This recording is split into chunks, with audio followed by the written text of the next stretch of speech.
This show is listener supported. You can join us and help our show grow to support more adoptees by going to adopteeson.com/partner.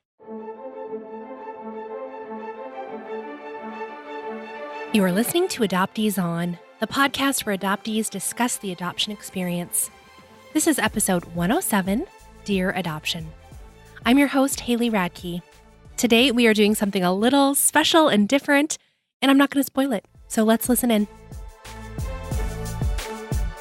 I'm so pleased to welcome back to Adoptees On, Reshma McClintock. Welcome, Reshma.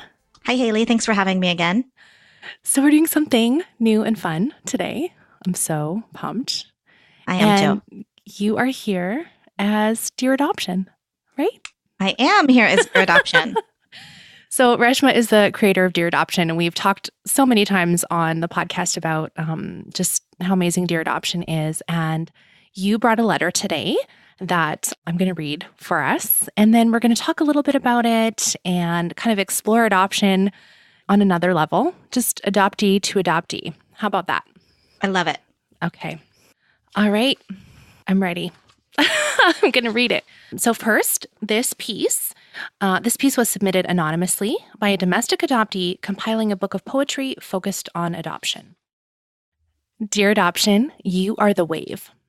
Powerful and roaring, dangerous and deep, the wave rushes in with high energy, full of thrill, full of delight. There's a baby coming type of thrill. The wave sends chills down spines. There is joy found in its tumultuous rise.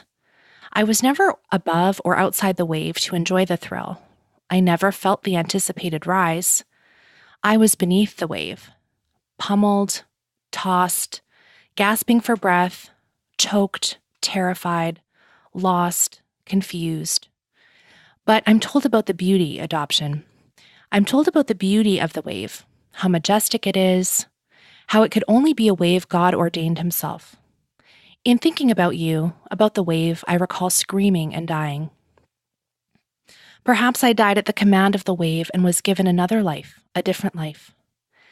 Death is losing, yet the wave which killed me is highly praised. While I violently swirled in the depths of the wave, I was polished and shined. I was forced out with no visible signs of trauma, no rough edges. No flaws, a smooth round stone, weighty and indestructible. The wave, the one that produced me, petered out, and more waves came and went. The wave is still praised. I appear to be solid, stable, beautiful, but I was beaten by the wave. I was tortured.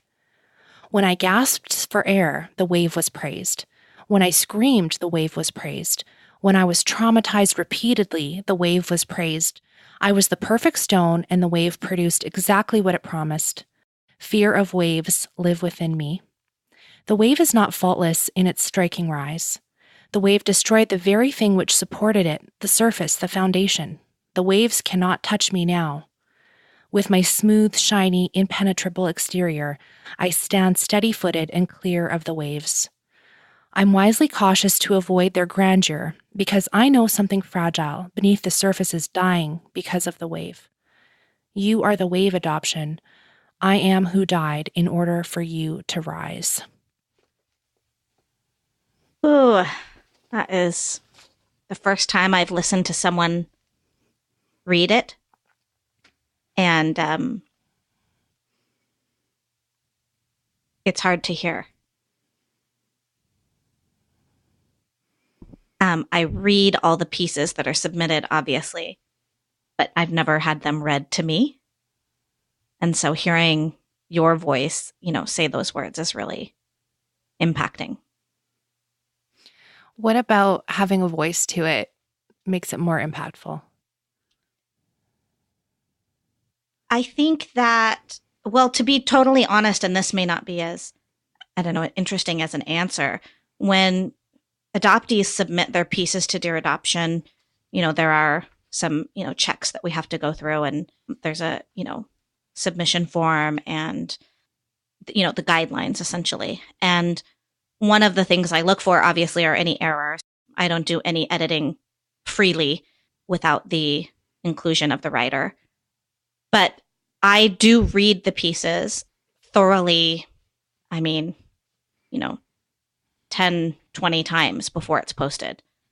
But I'm looking at it kind of from a more editorial aspect, just to make sure that, nothing was missed that needed to be there. So sometimes I'll go back and say, oh, it looks like, did you mean to say this or that? Or, is a word correct? Or, is there a typo? Something, even just, silly and minor. And, a lot of times people say, nope, that's exactly how I wanted it. Or, sometimes they'll say, oh, but I want this part in italics and, those kind of things. So I'm just thinking about how, the process of taking their words and presenting them so that there aren't any distractions, so to speak. I have a really hard time managing Dear Adoption, to tell you the truth, and I'm not trying to make this about me. Let me just get through this part really quick. But because of that, I do sit with the words and honor the words, but I have to stop myself at a certain point because I hear so many adoptee experiences and it can be really overwhelming. So to sit and have this piece read to me and to really just let the words, pun intended, I suppose, wash over me, is, it's different. It's a different experience. And I think, as you were reading, I thought, this is brilliant. You and I talked about having some pieces read on Adoptees on a couple of years ago. And I liked the idea then. And then, we're both doing 8 million things and trying to, raise our children and be good wives. And we have all these things going. So it's just kind of taken us this long to get to this point. But when you were reading, I thought, yes, this is good. This is really important to hear and not just have to take the time to read. Well, when I was reading it, I realized too, these words are so powerful and impactful, just as you said.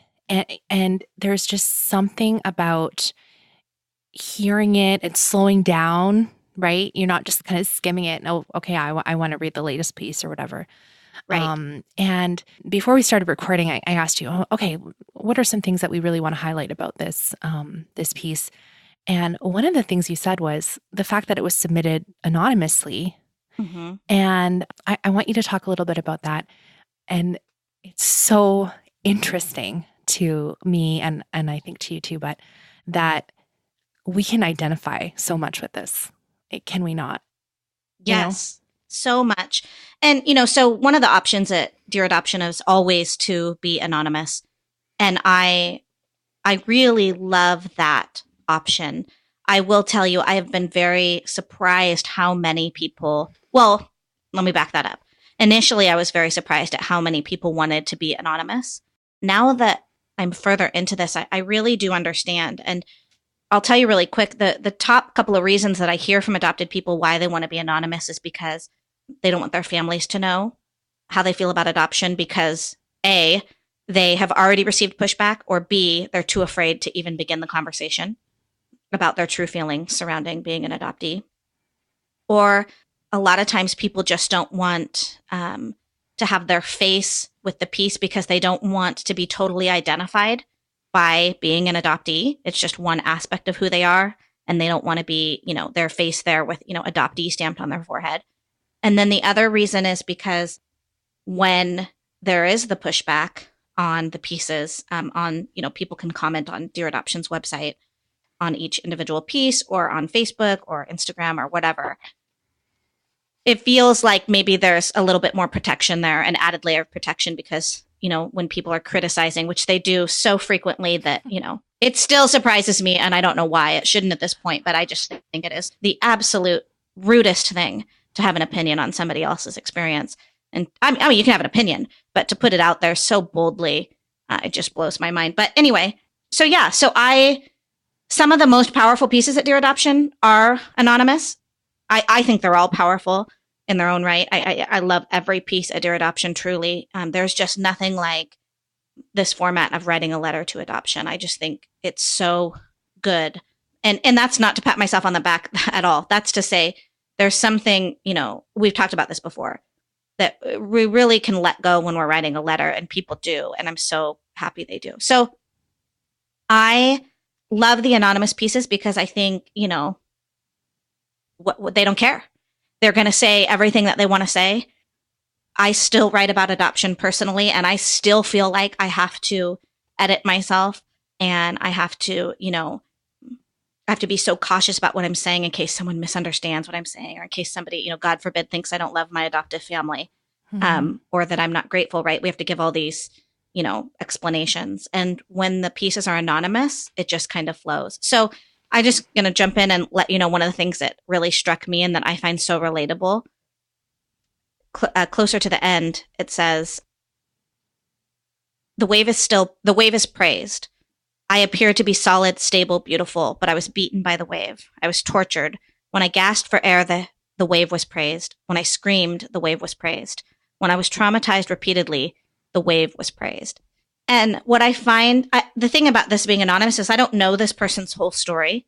I don't know if they're talking about physical abuse or emotional abuse, or what they're talking about, or just even the way they feel about being adopted. There may not have been any abuse. I relate to that one line so much that says, but I was beaten by the wave. I was tortured.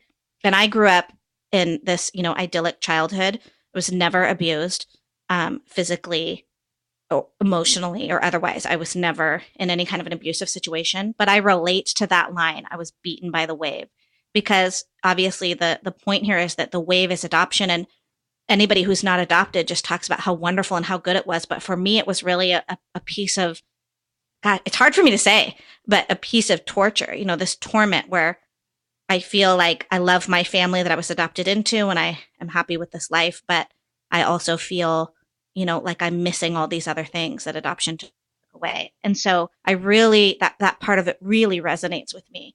And I think that people would find that shocking to hear from, a happy adoptee. And they do just find it shocking, right? They find that shocking because that's the pushback. That's exactly it, because it's still praised no matter what. Yeah, you know what? That's interesting that you pulled that part out, because that's a section I had underlined as well.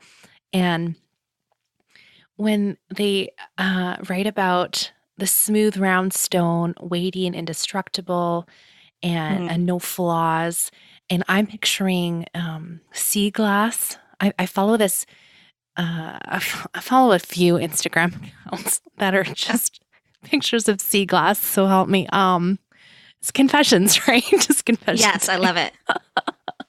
And there is such beauty in sea glass, and some of the special colors that are found, like the rare, stones that they show, and yet to understand what that piece of glass from likely like a broken bottle or dish, how long it was in the water, and where it came from, what it endured. Exactly. Right? Exactly.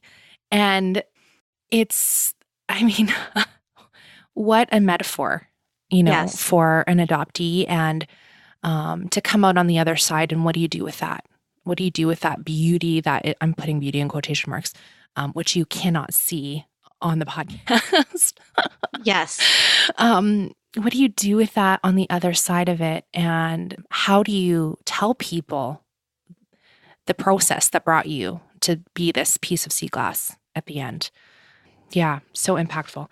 Okay, the other thing that I had underlined, in thinking about you, about the wave, I recall screaming and dying. Perhaps I died at the command of the wave and was given another life, a different life. And I think that's kind of the language that we repeat now, isn't it? It's not, we didn't get a better life that we were promised. We got a different life. And yet we're still screaming about it, screaming and dying. I don't know. That part just resonated really a lot for me. And I think it again speaks, I don't want to speak for all adoptees, but I think a lot of us that can identify with that.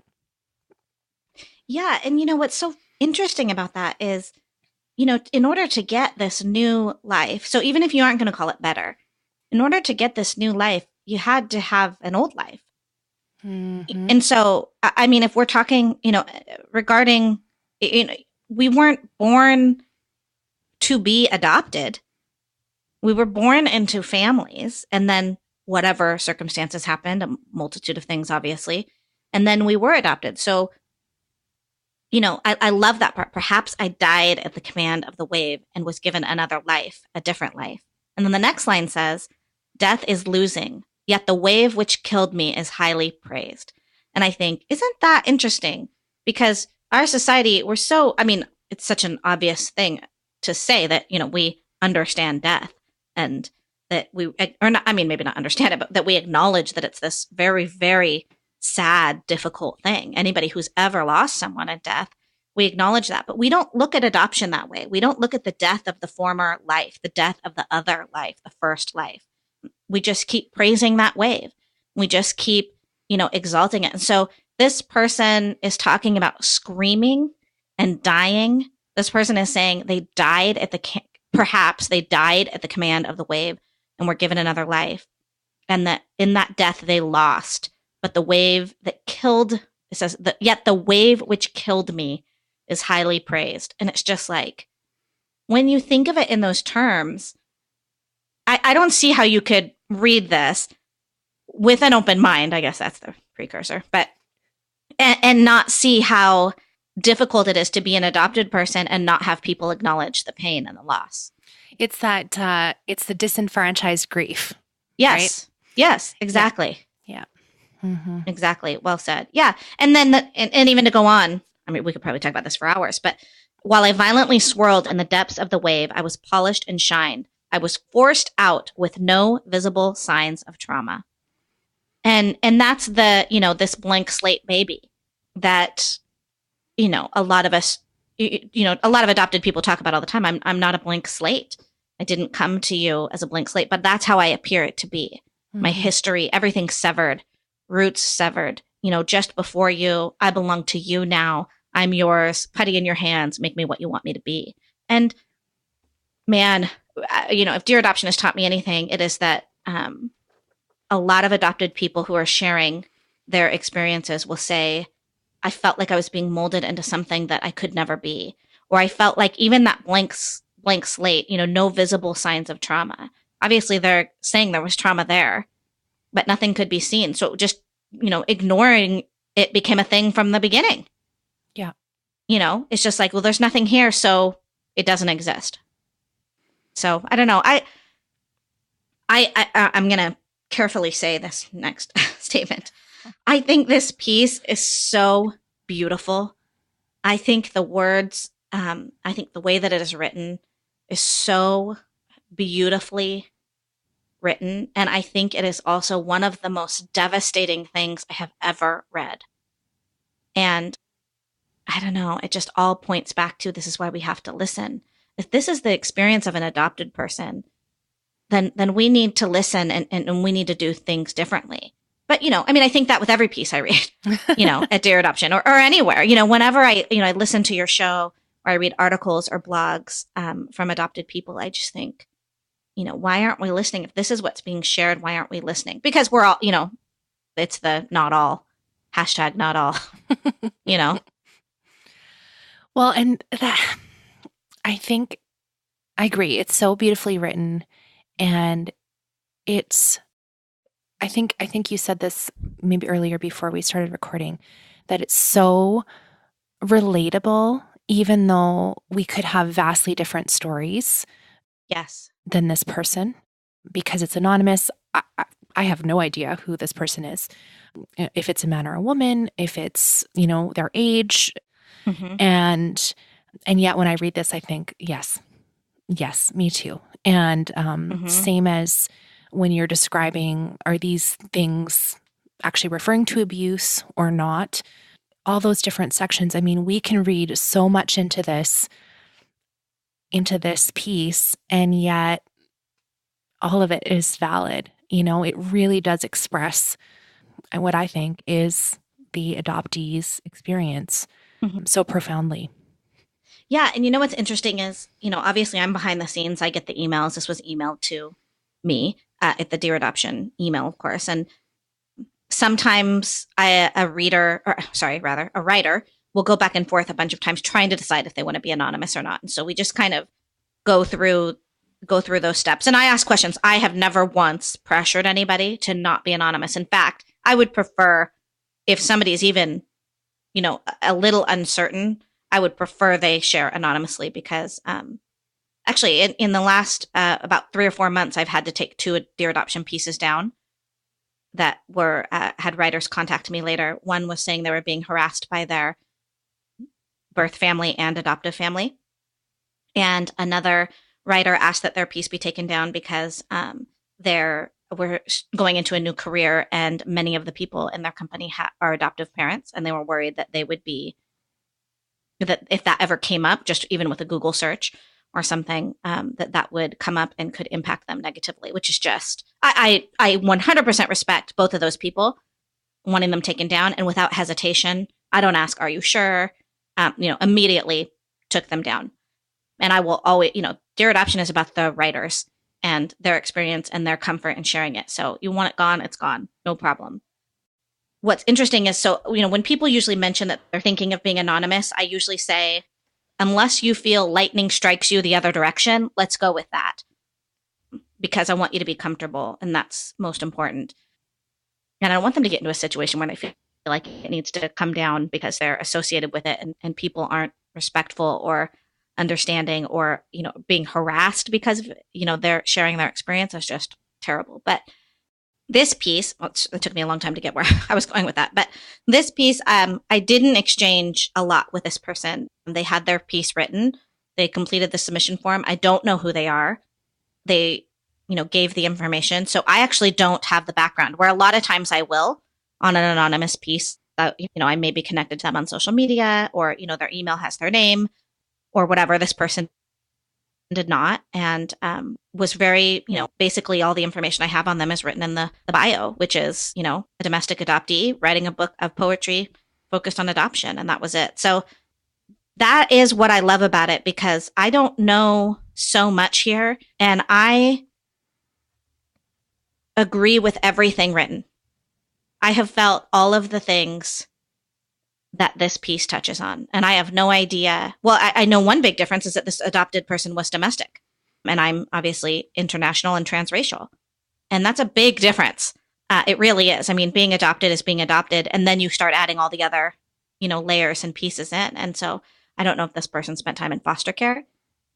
I don't know if they were adopted as an infant. I'm assuming it kind of seems like that this person was adopted as an infant, but we don't know all those things. And yet I think so many adopted people, when reading this, are thinking, yes, yes, yes, whatever their experience may be. Mm-hmm. And that is fascinating. It is fascinating. Yeah. That's what I was thinking. I was like, oh my goodness, how can one piece be so all-encompassing, resonant for us? Yeah. Just, yeah. Yeah. Yeah. All right. Any final thoughts on You Are the Wave? I think just that last line, which is probably a great place to end it. You are the wave, adoption. I am who died in order for you to rise. And I think that is really telling. And it's one of the big problems we have in adoption, that adoption is supposedly for the benefit of children. And so many adopted adults are saying, it didn't benefit me. Or I would have been, I guess I need to be careful because I'm not trying to speak for all adopted people, but many adopted people are saying they didn't get the better life.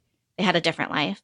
Many adopted people are saying, so I was sacrificed on this so that adoption could be praised. It's, a financially lucrative business. And I just think that's really powerful. You are the wave, adoption. I am who died in order for you to rise. And it's just like, there's no regard for us as adopted adults. And it's so frustrating. In some sense, I've gotten used to it. I know you have too. It's like, oh, big surprise. People aren't listening or people are pushing back. But it is so frustrating. And that line kind of builds something up in me. I am who died in order for you to rise. It's like, at least give me a little bit of acknowledgement. Mm. You did this on my back, right? I carry around those weights with me. Yes, I can't add any more. I can't add anything to that. Yes. Oh, thanks for reading this letter, Rush. That was so good. And a big thank you to the anonymous writer. I hope yes, that they absolutely will listen to us chat about their beautiful piece. Mm-hmm. Okay, so now we're going to do recommended resources. And I know I've recommended this before, but I promise I have a new one for you right away. But Reshma's documentary is going on its spring tour. And I want to make sure that you know about it so you can go and see Calcutta is My Mother. So you have a few dates coming up here. They're all listed at calcuttafilm.com. And so where are you going? We got Denver and then Denver, Seattle, Dallas, and Phoenix. in April and May. So exciting. Yep. Awesome. Super exciting. And if you want to hear more about Calcutta is My Mother, go back and listen to episode 100. Resh and I talked deep dive, right? We talked about your documentary. We talked about how you had feelings after the world premiere. And I believe I mentioned your sweaty back. And why did I bring that up again? That was so rude. We talked, but it was good because the sweaty back opened the door for us to talk about my big bottom going up the stairs and all of those shots that Michael got from behind. if you want to go see very, very, very flattering shots of Wait, okay, I'm going to interrupt you really quick because I have to tell you something funny. Michael, director of Calcutta is My Mother, listened to the interview and he texted me and said, "Oh my gosh, you keep bringing up you going up the stairs. I'm going to take at least one of those scenes out because you keep mentioning it." And I was like, "Thank you. Is that all I had to do?" Oh, how many scenes are there? Right, this is going to take another one out. Okay. There's two, and at least one of them's got to go. Oh my gosh. Okay. Well, so you better go during the spring tour because if you wait till it's streaming online, you might not have any shots of those yet left. Sorry. Okay. calcuttafilm.com. You can buy tickets there. And I'm so envious of all you people that are close by in those cities that you can go and see. Well, more to come, hopefully. More to come. Yes. Yes. Okay. Now, my recommended resource, it's a podcast. Who's surprised? No one. Okay. Not me. So I love true crime podcasts, which I just do. I love true crime podcasts. And one of my very, very favorite shows is called Criminal. And the host is Phoebe Judge, and she has this really distinctive voice, and she's amazing. Now, this is a highly produced, wonderfully done show, and I'm recommending one episode, and it's called Baby Snatcher. And I bet you can guess who the criminal in this episode is. Famous baby snatcher, child trafficker extraordinaire, Georgia Tann. Yes, that's right. So they go through with the author of The Baby Thief, the untold story of Georgia Tann, the baby seller who corrupted adoption. They talk to the author of the book and they, tell some of the stories about Georgia Tann, about some of the babies she sold, and also how she really normalized infant adoption and made it more socially acceptable. So I really recommend that you go and listen to this because this is good. Can I categorize it as that? These are powerful stories you can tell to people in your life that aren't related to adoption, but you want to tell them about this shady underbelly. This is something that they could relate to and feel have a little step into understanding child trafficking and the corruption behind the adoption industry. So again, this episode is Baby Snatcher, and the podcast is called Criminal. Have you heard that one yet? I haven't, but I'm going to listen like today. Yeah, it's very good. Okay, what did you want to recommend to us? I wanted to recommend a blog that is written by an adoptee. It is called The Ungrateful Adoptee, and the website is theungrateful.adoptee.blogspot.com. And I think she's an incredible writer. She's an incredible truth teller.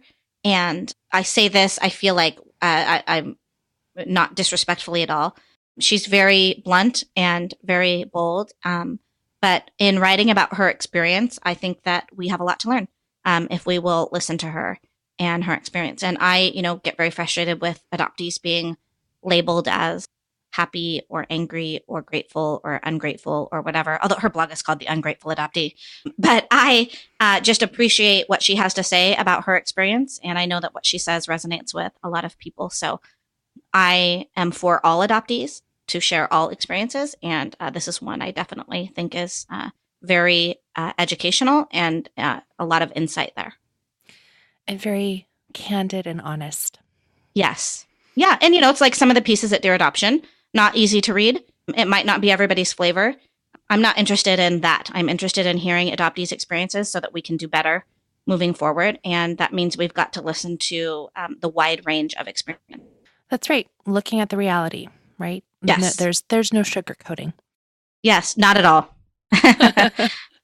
Which is good. We could use a little less sugarcoating some of the time. That's funny because in some of my descriptions for my show is this is not the usual adoption talk. There's no sugarcoating here. Right. No, there isn't. That's good. That's good. Reshma, where can we connect with you online? You can connect with me on Facebook at Reshma McClintock, and then on my website, reshmamcclintock.com. And, I'm kind of everywhere. And in person at calcuttafilm.com if you go to one of your spring screenings. Yes, I would love to see you there. So thank you. Wonderful. Thanks so much for sharing this letter with us today and for, just talking through it with me. I really appreciated your insights. No, I love being here. Thank you.